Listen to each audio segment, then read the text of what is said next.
Volodymyr Zelenskyy has said up to 3,000 Ukrainian troops have been killed since Vladimir Putin ordered the invasion of Ukraine on the 24th of February, with no total yet available for civilian casualties, as fighting intensified in the battle for the southern city of Mariupol.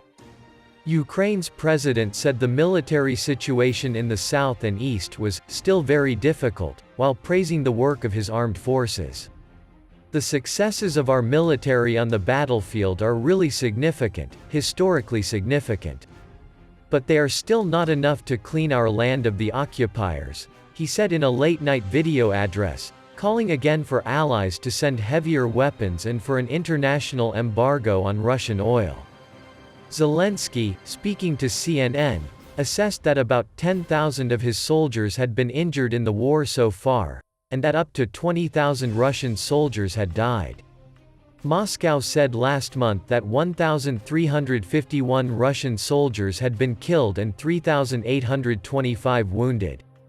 There is no way yet to independently verify either claim.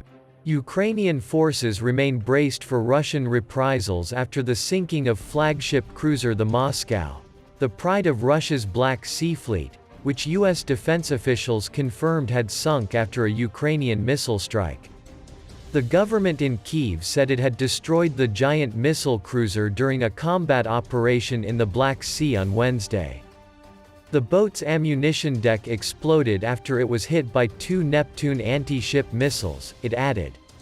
Russia said that since the sinking, it had struck what it described as a factory on the outskirts of the capital Kyiv that made and repaired anti-ship missiles. The U.S. believes two Ukrainian missiles hit the Moscow, causing Russian casualties, a senior official said, countering Moscow's claim that the missile cruiser sank because of an onboard explosion and more than 500 sailors were evacuated. The fate of the vast majority of the crew remains unclear. Zelenskyy has appealed to Joe Biden for the United States to designate Russia a state sponsor of terrorism, joining North Korea, Cuba, Iran and Syria, The Washington Post reported, citing people familiar with their conversation. A White House spokesperson responded by saying, "We will continue to consider all options to increase the pressure on Putin." Russia this week reportedly sent a formal warning to the U.S. not to send more arms to Ukraine or risk facing unpredictable consequences. The diplomatic note, or démarche, warned that U.S. and NATO deliveries of the most sensitive weapons systems to Ukraine were adding fuel to the conflict.